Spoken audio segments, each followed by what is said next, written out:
다음 주제는 이재명, 기본소득 당연히 한다로 정했습니다. 이재명 민주당 대선 후보가 자신의 대표 공약인 기본소득을 당연히 하겠다 이런 입장을 밝혔는데요. 먼저 듣겠습니다.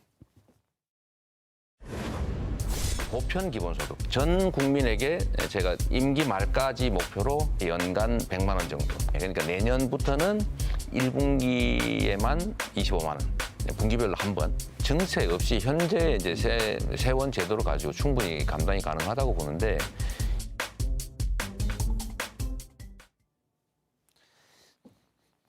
어제 인터뷰에서는 연간 그러니까 현재의 세원을 가지고도 연간 약 13조 정도는 할 수 있다라고 얘기를 했습니다. 이걸 어떻게 해석을 해야 될까요? 지금 다시 한다고 봐야 됩니까? 기본소득 관련해서 이재명 후보의 말이 자주 바뀌고 있습니다. 저희는 뭐 이걸 통해서 대선 후보 지위에 올랐다고 해도 과언이 아닐 만큼 본인을 대표하는 정책으로 강하게 기본소득을 밀다가 이게 이제 정책적인 호소력이랄까 이런 것들이 좀 별로 없으니까 또 비판도 많이 나오니까 국민들이 동의가 없으면 하지 않겠다 이렇게 말을 바꿨다가 또다시 지금 하겠다고 하고 있는데 그 하겠다는 수준이 분기 한 번 1년에 25만 원이에요. 그럼 한 달로 따지면 한 2만 원 정도 됩니까? 정말 이제 용돈 기본소득을 하겠다는 건데 재원이 적게 들지는 않습니다. 한 13조 원 정도 들기 때문에. 근데 13조 원의 추가 재정 지출이 발생하는 걸 재정의 자연 증가분으로 해결할 수 있다? 지출도 자연 증가분이 있어요. 우리가 사회복지나 이런 것들이 계속 커지기 때문에. 그래서 제가 보기에는 그냥 굉장히 낭만적인 얘기를 한 거고 여전히 이재명 후보는 본인의 대표 공약인 기본소득을 어떤 형태로 언제부터 어떻게 하겠다는 얘기를 분명하게 하고 있지 않습니다. 저는 이제 선거에 출마하고 있고 또 지지율이 가장 앞선 후보로서 제가 보기에는 뭐 그렇게 썩 바람직한 태도는 아닌 것 같아요. 저는 어디까지 믿어야 될지를 잘 모르겠어요. 계속 말을 바꾸고 계시잖아요. 처음에는 한동안 작년 12월까지만 해도 저분은 국민의힘 후보인가 아니면 민주당 후보인가를 잘 모르겠더라고요. 왜냐하면 그동안 하겠다는 거 다 바꿨거든요. 뭐 기본소득 기본 시리즈도 그만두겠다. 토지보유세도 그렇지. 그다음에 무슨 주택과 관련해서도 공급을 계속 늘려야 된다. 이건 잘못된 거다. 그리고 원전도 이제 감원전으로 해서 원전 정책을 바꾸겠다라고 해서 저는 그때 그거 보면서 야 저러면 뭐 윤석열 후보와 토론할 게 뭐 있나 정책이 다 똑같은데 이런 생각이 들었어요. 근데 그 다음에 연말주 가면서 무슨 3프로 TV 같은 데서 나오면서 이 입장이 조금씩 바뀌기 시작하고 이게 점점 더 다시 원위치로 돌아가기 시작하시더라고요. 그러니까 제가 보기에는 이거는 지지율에 따라서 달라지는구나. 그러니까 지지율이 낮을 때는 국민들이 원하시니까 그거 하지 않겠습니다. 뭐 이런 식으로 얘기를 했다가 그다음에 자기 지지율이 다시 좀 올라가니까 내가 안 한다고 그랬더니 진짜 안 하신 걸로 믿으셨어요? 라고 말하듯이 마치 그러면서 다시 바꿔서 이거 할 겁니다. 이렇게 얘기를 하고 있어서 글쎄요. 뭐 정치인의 말이라는 거를 죄송합니다만 믿으면 좀 안 되겠지만 그래도 박원석 총장님 못 믿으십니까? 아니요. 저는 박원석 총장님을 믿죠. 가깝고. 그렇지만 아니 대선 후보라는 분이 저렇게 말을 계속 수시로 그리고 제가 보기에는 지지율에 따라서 저렇게 바꾸시면 본인이 정작 대통령이 되고 나면 그 이전에 본인이 약속했던 것들 다 바꾸실 거 아닌가? 이런 생각이 들어요.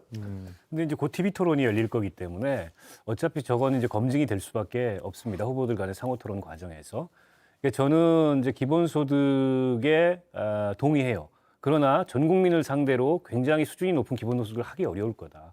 때문에 이제 범주형 기본소득이라 그래서 시장에서 자기 노동력이 상품이 안 되는 혹은 시장에서 노동소득을 올릴 수 없는 이런 분들을 상대로 기본소득을 시작해서 그거를 점진적으로 넓혀가고 확대하는 방식의 기본소득이라면 훌륭한 로드맵이 될 수 있을 텐데 잠시만요. 원래 기본소득이라면 전 국민에게 동일하게 지원하는 게 기본소득의 기본 개념인데 지금 그 다음에 나오는 건 뭐 예를 들어서 청년 기본소득 이렇게 나오는 건 그것과는 다른 거죠. 그렇죠. 지금 말씀하신 내용도 그것과 다른 거 어떻게 보면 기초보장제도가 좀 더 확장된 형태를 말씀하시는 거고. 복지예요. 그걸 이제 기본소득 론자들이 범주형 기본소득이라고 개념을 합니다. 예를 들어 농민 기본소득, 청년 기본소득 이렇게 특정 시작해서 계층에 한정해서 주는 그렇게 거. 시작해서 좀 보편화시켜 나가는 그런 로드맵을 저는 뭐 낼 수 있다고 보는데 여전히 그 보편적 기본소득을 고수하고 계신데 그것도 말씀하셨듯이 말이 좀 바뀌기도 하고 또 너무 낮은 수준에 한 달에 2만 원. 정말 가성비가 떨어지는 한마디로 얘기해서 그 부분은 어떻게 보세요? 저는 별 효과 없다고 봅니다. 돈은 돈대로 들고 저걸 하느니 13조 원 가지고 공공의료를 확충하거나 아니면 다른 어떤 이 상대적으로 그 예. 저소득계층이나 이런 데 대한 복지나 뭐 지원을 강화하든가 약자에 대한 선별 지원이 낫다는 그렇게 말씀이시군요. 쓰는 게 13조 원 정도를 들여서 뭔가 이게 그 국민들의 삶을 지원하려면 그게 훨씬 더 효과적이라고. 일단 한 달에 2만 원이면은 문재인 정부 5년 동안 예. 일자리를 만들겠다면서 지출한 비용이 거의 100조에 가까워요. 그러니까 이명박 때 22조 그 4대강의 예. 혈세를 낭비했다고 그렇게 그 공격을 했었잖아요. 그런데 실제로 보면 일자리가 그래서 만들어졌나요? 그러니까 재원을 제대로 써야 되는데 저거는 푼돈 저렇게 부스러기로 나눠줘서는 안 된다. 뭐 한 달에 2만 원이면 한 달에 치킨 한 마리는 국가에서 제공할 수 있는 1인 1닭으로 일단 그 정도는 될 수 있지 반기시는 않나. 것 같아 굉장히. 예. 아이고 얘기가 잠깐 나와서. 예. 우리 뭐 그건데 모아서 이제 뭐 맥주 한 잔은 마실 수 예, 있겠네요. 그 정도인데 이제 이거를 기본소득이라고 얘기하기에는 너무 적다. 그래서 실효성이 떨어진다라는 말씀이시고요. 그리고 이제 세원도 좀 분명히 밝히셔야 돼요. 그렇죠. 13조 원이 그렇게 작은 돈이 아닙니다. 전 국민 재난지원금 한 번 줄 정도가 13조 원인데 그거를 뭐 아무리 이제 1년에 한 번이라지만 이 세입의 자연 증가분으로 할 수 있다? 그렇게 간단치 않다고 봐요. 예. 알겠습니다. 기본소득에 관한 입장까지 들었고요.